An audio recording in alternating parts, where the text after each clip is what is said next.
Hello everyone. Today I'm going to show you an example of a single replacement reaction. In a single replacement reaction, an element that's by itself reacts with a compound and replaces one of the elements in the compound. In the reaction I'm going to do today, the element that's by itself is iron, and it's in these iron nails that I got at the hardware store. The compound is going to be copper 2 chloride, which is found in these green crystals inside this bottle. Now I'm going to do this reaction, but I'm also going to measure it, both before and after, to see if I get what the chemical calculations predict I should get. First, I want to weigh the beaker, because the copper that I get at the end is going to be sitting in that beaker. And it looks like we have 115.216 grams. Next, I'm going to weigh the 3 iron nails that I'm going to put into my beaker. And those together weigh 2.778 grams. Next, I'm going to get myself a scoop of this copper 2 chloride, and I'll get that into my beaker. The exact amount doesn't really matter. And I'm going to add a little water to that, maybe close to 100 milliliters or so. Give that a quick stir. Copper 2 chloride is a very soluble compound, so it doesn't take long for the crystals to dissolve and give me this nice blue solution. So now my copper 2 chloride is dissolved and it's ready for action, and my iron nails, which I previously weighed, are going to go in. And I'm going to let this sit for about 20 minutes or so.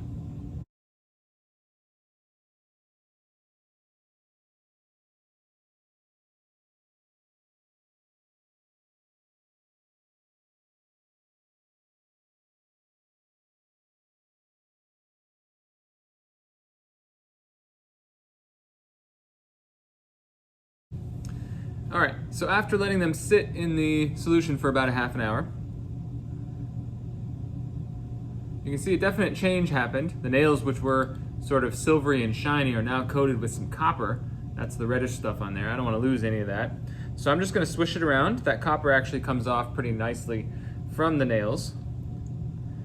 And we want to get the copper and collect it at the bottom of the beaker. So what I'm going to do, rather ungracefully, is take a little bit of water, kind of wash that copper off the nails, back into the beaker, and try not to do that.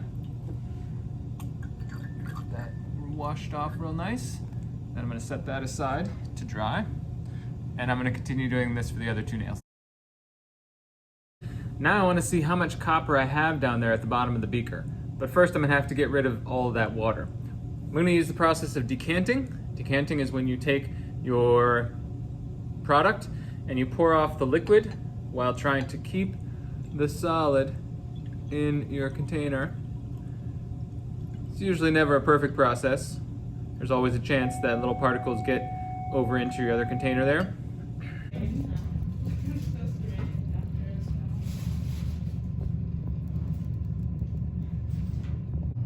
So now the nails are cleaned off and dried. We're going to put those on, we got a runner.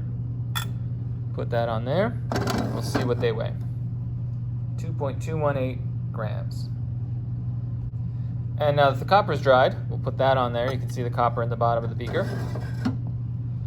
And now the beaker with the copper in it weighs 116.107 grams. Calculation time. First, let's find out the mass of the iron that was used up during this reaction. The iron nails lost some mass during the reaction, which means that mass is what went out into the solution to take the place of the copper ions. So let's do a quick subtraction. 2.778 grams Fe minus 2.218 grams Fe, and that will give me 0.60. Sorry, that will give me 0.560 grams. And that's the mass of the iron that's used up. Next, let's figure out the mass of the copper that was obtained in the beaker at the end. And to do that, we take the mass of the beaker with the copper and subtract out the weight of the beaker. So 116.107 grams minus 115.216 grams, and that gives me 0.560 0.891 grams of copper recovered. Now these numbers are not the same, and it might be, useful or tempting to compare these numbers and say, well, I got more copper than I did iron. But it's a little misleading because copper atoms actually weigh more than iron atoms individually and as a group. So it's more helpful to convert these both to moles and see about the ratio of moles between iron and copper. So let's go ahead and do that. 0.560 grams of iron, and we're going to change it into moles. 1 mole of iron weighs a whole 55.847 grams. We'll calculate that in a second. And 0.891 grams of copper. 1 mole of copper actually weighs more than that, 63.546 grams. And if we do some quick math, 0.560, I get 0.0100, almost an exact hundredth of a mole, moles of iron. 0.899.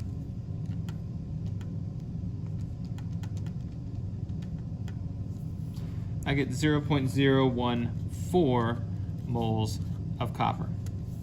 And now I can see that it's not an exact 1-to-1 ratio, at least according to my calculations.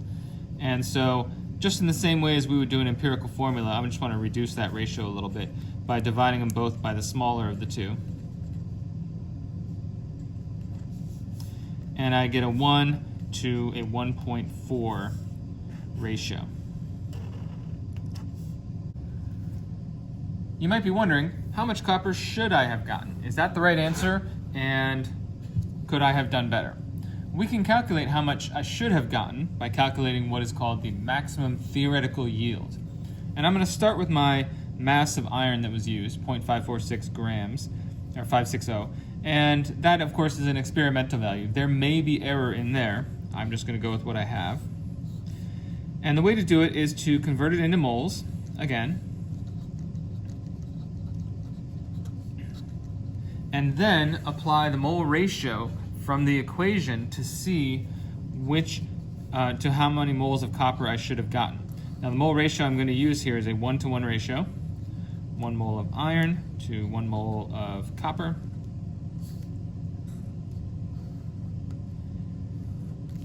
And then I convert that number of moles of copper back into grams of copper.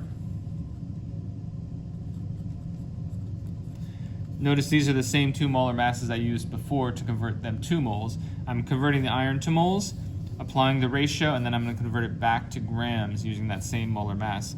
And what I get is 0.637 grams of copper. So according to this calculation, I should have gotten in the beaker 0.637 grams of copper. Now, I actually recovered 0.891 grams. Now, does that mean that I created some copper that wasn't there before? Well, probably not. But I have to try to explain that. Somehow I got more copper in my beaker, 0.891, than I really should have. So what happened there? A couple of things could have happened. Maybe my copper in the beaker was not completely dry. Maybe there's water stuck in there.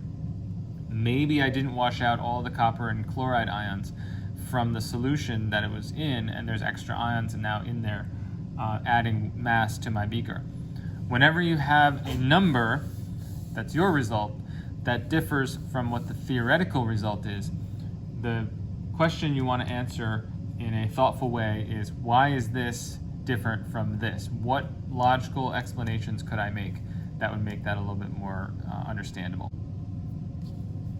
So the first calculation I did assumed that the iron and copper chloride reacted in a 1-to-1 ratio to make iron 2 chloride, which is FeCl2 over here. And in that case, we would get a 1-to-1 ratio of the iron to the copper.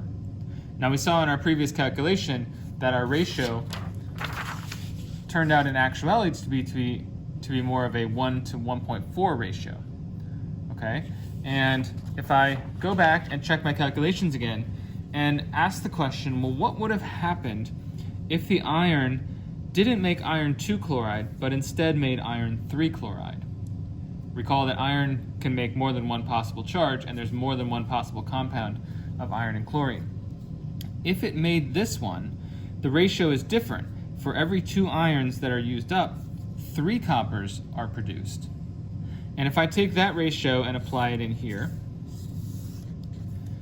the same molar mass, now it's a 3:2 ratio times 63.546, what I get, or what I predict, is 0.956 grams of copper. This number is a lot closer to my actual number that I actually obtained in my beaker.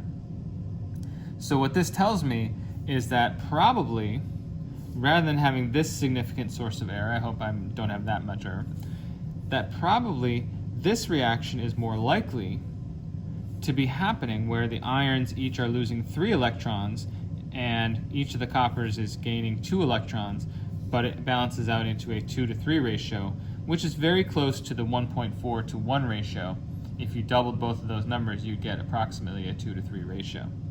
So my evidence shows me that this reaction is the one that's happening, and my error is going to be much smaller. So there you have it, iron reacting with copper in a 2:3 ratio to produce some elemental copper. Have a great day.